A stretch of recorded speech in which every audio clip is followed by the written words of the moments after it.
Welcome back to the channel, everyone. Welcome back to the channel. If you are new here, my name is Eileen. I am affectionately called Elaine. If you're a new subscriber, thank you for subscribing to the channel. Thank you for coming. And if you're a returning subscriber, thank you for always coming back to watch my videos. I do thank you all so much. If you have not yet subscribed to the channel and you're over here watching my videos, you can consider subscribing to the channel. Be a blessing. Obtain a blessing even while you're here. Thank you so much for coming. I appreciate you all being here.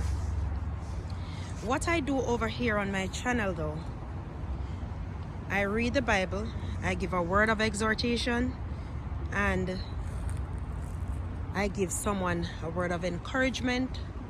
Someone just may be going through something and they would love to hear a word. All right, thank you for coming. I do a little cooking sometimes, but for the most part what I do is to read the Bible. This evening I will be reading from Genesis chapter 14.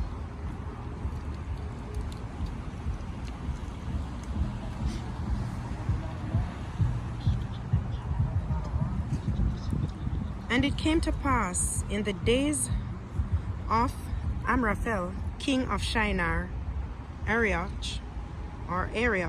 king of Elasar, Chedorlaomer, king of Elam, and Tidal, king of nations, that these made war with Bera, king of Sodom, and with Bersha, king of Gomorrah, and Shinab, king of Admah, and Shemeber, king of Zeboim, and the king of Bela, and which is Zor.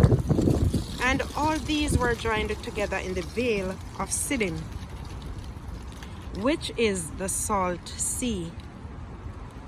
12 years they served Chedorlaomer, and in the 13th year they rebelled.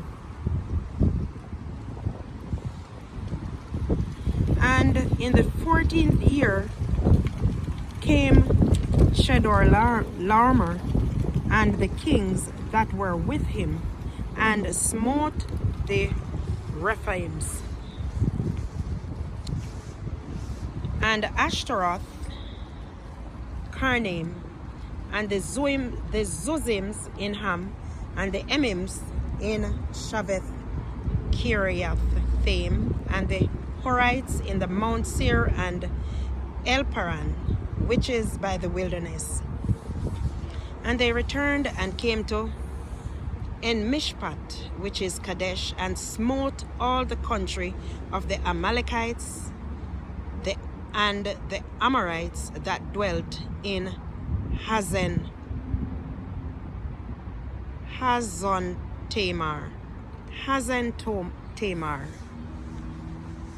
And there went out kings of Sodom, and the king of Gomorrah, and the king of Admah, the king of Zeboim, the king of Bela, the same is Zor, and they joined battle with them in the vale of Siddim, with Chedorlaomer, the king of Elam, and with Tidal, king of nations, and Amraphel, king of Shinar, and Arioch, king of Elasar, 4 kings with 5. Now the vale of Siddim was full of slime pits, and the kings of Sodom and Gomorrah fled and fell there, and they remained fled to the mountain. Now these pits, they made those pits specifically for war. So they had a lot of pegs in those pits. So whenever anyone is running, those were traps that were set when they are having a war in these countries, and they would run to those countries, and that would be the end of them. Because when you're falling in a pit and you fall on those pegs, well, boy. So that is basically what is happening here. And they took all the goods of Sodom and Gomorrah and all their victuals and went their way. And they took Lot, Abram's brother's son, who dwelt in Sodom, and his goods, and departed. Why didn't they hurt Lot? Why didn't they hurt him though? Because when you're in a war, it's likely that you will be killed. But that didn't happen to Lot. They took him away and everything that he had. And there came one that had escaped. There is always that one who would have escaped.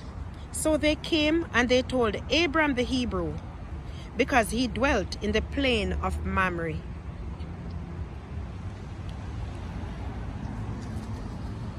The Amorite,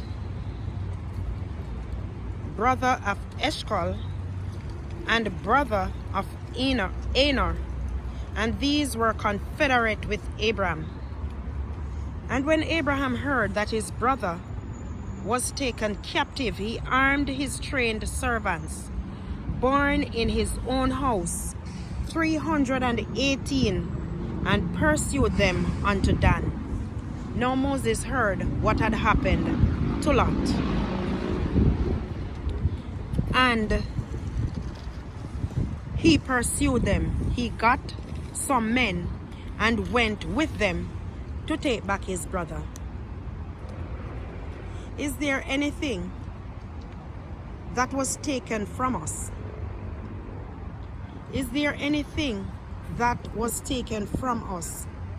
Whatever was taken, God is able to restore unto us that which was taken. Whatever was taken, God is able to restore. Whether it is our health, whether it is our homes, our cars, our children. Look at Job. Look at Job. Look what happened to Job. And if God did it for him, he will do it for you and I. Let us not forget God's blessings. He is merciful. He is merciful to everyone. It doesn't matter who you are. He extends mercy day by day. His grace is indeed sufficient for us all. There is nothing that God can't do. And he would have allowed Abraham to go and fetch Lot. And when Abraham heard that his brother was taken, he armed his trained servants, born in his own house, 318, and pursued unto Dan. And he divided himself against them, he and his servants, by night, and smote them, and pursued them unto YeHoVaH, which is on the left hand of Damascus. And he brought back all the goods, and also brought again his brother Lot, and his goods, and the women also, and the people. And the king of Sodom went out to meet him after his return from the slaughter of Chedorlaomer, and of the kings that were with him at the valley of Shaveh, which is the king's dale. And Melchizedek, king of Salem, brought forth bread and wine, and he was the priest of the Most High God. And he blessed him and said, Blessed be Abram of the Most High God, possessor of heaven and earth, and blessed be the Most High God, which hath delivered thine enemies into thy hand. And he gave him tithes of all. And the king of Sodom said unto Abram, Give me the persons, and take the goods to thyself. Abraham said to the king of Sodom, I have lifted up mine hand unto YeHoVaH the Most High God, the possessor of heaven and earth, that I will not take from thee a thread, even to a shoe latchet, and that I will not take anything that is thine, lest thou should say, I have made Abram rich, save only that which the young men have eaten, and the portion of the men which went with me, Aner, Eshcol, and Mamre. Let them take their portion. Sometimes we can be so greedy. Here ends a portion of God's word. We can get so greedy at times. We forget the blessings that God has blessed us. He is able to give unto us whatever we need. Now, Abraham is letting the king, Melchizedek, know that, listen, I don't need anything from you. I have all that I need. God is able to supply our riches, our needs according to his riches. Let us not be envious of others. Let us not place ourselves in situation for God to chastise us. Let us suffice ourselves with the blessings which God has given to us. He will bless us however he sees fit. Whatever he wants to do in our lives, he will. Whatever it is that we need, he will supply all our needs. No matter how barren your life looks, no matter how dry your life is, no matter what is happening around you, God is able. God can do exceedingly abundantly that which you can even think or imagine. He can allow all things that are dried up, life, into your situation. Your situation is not dead. There is still life in your situation. And let no one tell you otherwise, because God can do abundantly, exceedingly more than we can ever ask or imagine. Thank you for watching, and I hope I will see you in another video. May YeHoVaH continue to walk with you. May his face shine upon you. May he lift up his countenance upon you and give you his perfect peace. Shalom.